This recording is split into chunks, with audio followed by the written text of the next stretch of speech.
The Lotus Sutra. Translated from the Chinese of Kumarajiva 2007. By Tsugunari Kubo and Akira Yuyama. Chapter 12. Devadatta. The Buddha then addressed the assembly of bodhisattvas, and also the devas, humans, and the fourfold assembly, saying, in the past, immeasurable kalpas ago, I tirelessly sought the Lotus Sutra. Throughout many kalpas I always became a king and made a vow to seek highest enlightenment. My mind became irreversible. Wanting to fulfill the 6 perfections, I diligently carried out practices, unstintingly giving elephants, horses, the 7 precious treasures, countries and cities, wives and children, male and female servants, my head, eyes, marrow and brains, the flesh of my body, hands and feet, without stinginess, not even hesitating to give my own life. At that time the lifespan of the people in the world was immeasurable. In order to seek the Dharma I abandoned my kingdom and abdicated my throne to the crown prince. Beating a drum I proclaimed to the 4 directions that I was seeking the Dharma, saying, I will be as a servant for the rest of my life to whosoever can teach me the Mahayana.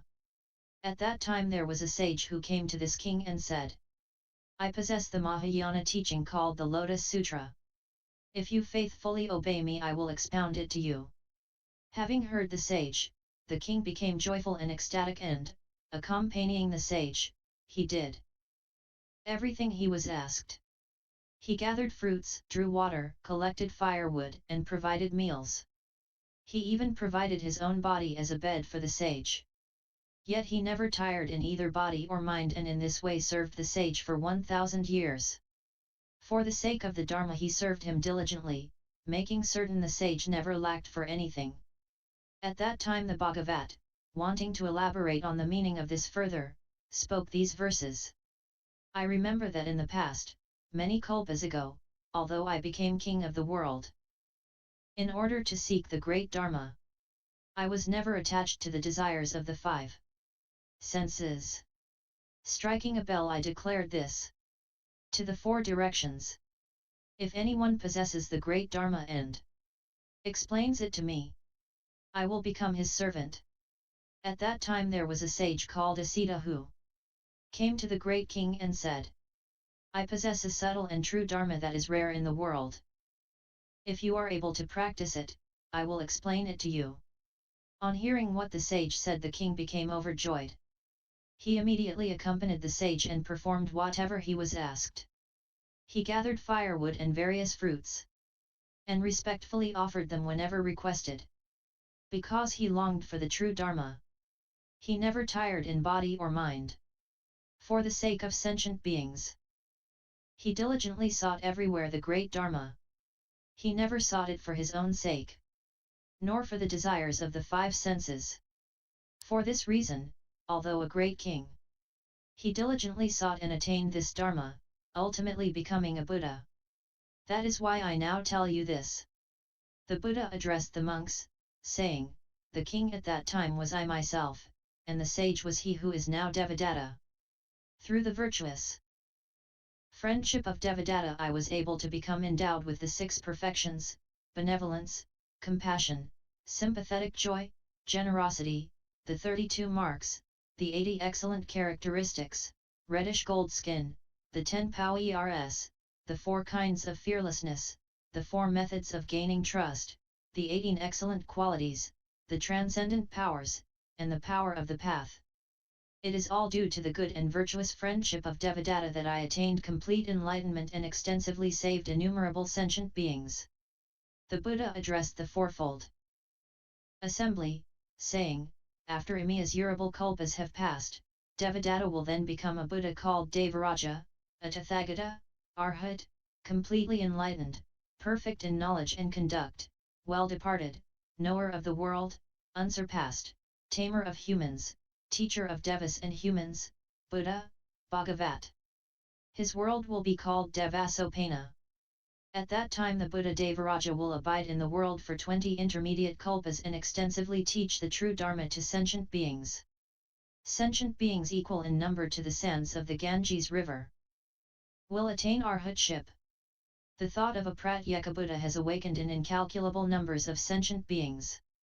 The thought of the highest path will awaken in sentient beings equal in number to the sands of the Ganges river, and they will become convinced of the known arising of all dharmas and reside in the stage of non-retrogression.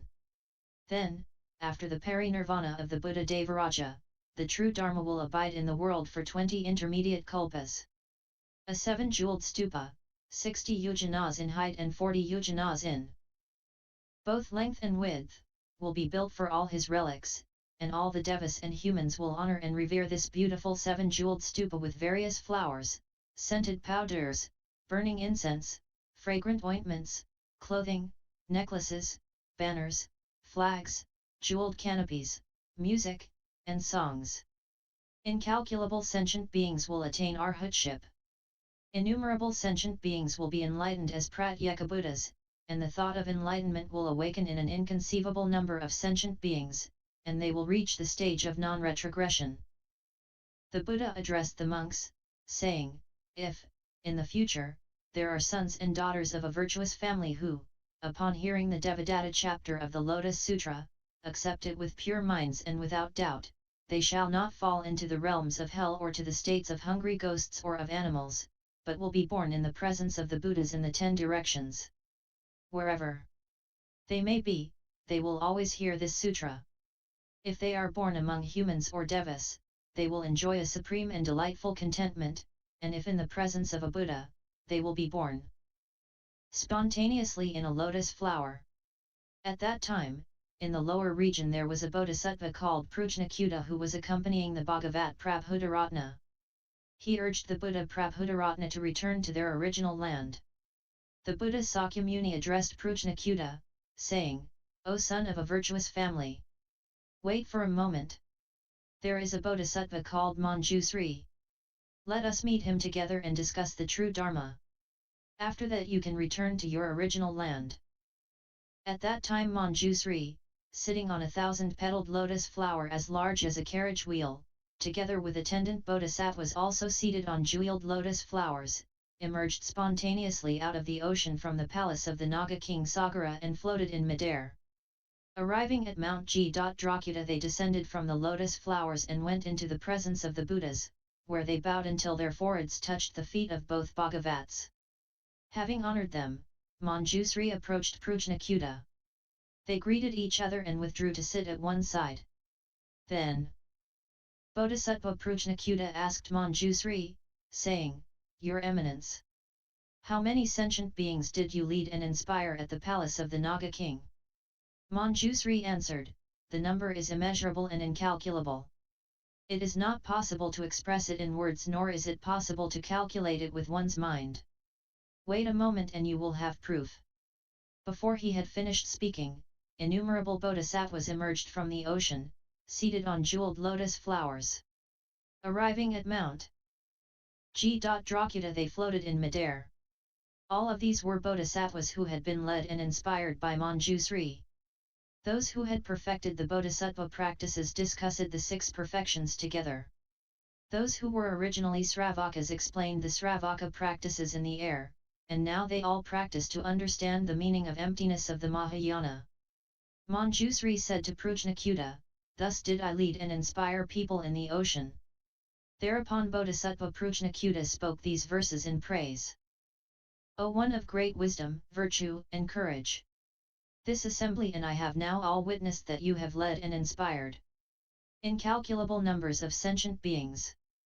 You have expounded the essential character of dharmas and revealed the teaching of the single vehicle. You have extensively led many sentient beings, causing them to quickly attain enlightenment. Manjusri said, in the ocean I always expounded only the Lotus Sutra. Then Prajnakuta questioned Manjusri, saying, this sutra is profound and subtle. It is a jewel among sutras and rare in the world. If sentient beings diligently strive to practice this sutra, will they immediately become Buddhas? Or not? Manjusri answered, yes, they will. There is the daughter of the Naga king Sakra who is only 8 years old. She is wise, her faculties are sharp, and she also well knows all the faculties and deeds of sentient beings. She has attained the power of recollection. She preserves all the profound secret treasures taught by the Buddhas, enters deep meditation, and is well capable of discerning all dharmas. She instantly produced the thought of enlightenment and attained the stage of non-retrogression. She has unhindered eloquence and thinks of sentient beings with as much compassion as if they were her own children. Her virtues are perfect. Her thoughts and explanations are subtle and extensive, merciful and compassionate. She has a harmonious mind and has attained enlightenment. The Bodhisattva Prajnakuta said, I see the Tathagata Sakyamuni who has been incessantly carrying out difficult and severe practices for immeasurable kalpas, accumulating merit and virtue while seeking the Bodhisattva path. Looking into the great manifold cosmos, there is not a single place even the size of a mustard seed where this Bodhisattva has not abandoned his life for the sake of sentient beings. He attained the path to enlightenment only after this. It is hard to believe that this girl will instantly attain complete enlightenment. Before he had finished speaking, the daughter of the Naga king suddenly appeared in their presence. Bowing until her forehead touched their feet, she withdrew to one side and spoke these verses in praise. The Buddha is deeply versed in the characteristics of good and evil, and he completely illuminates the 10 directions. His subtle and pure Dharma body is endowed with the 32 marks, with the 80 good characteristics is his Dharma body adorned. He is adored by devas and humans, and honored by nagas.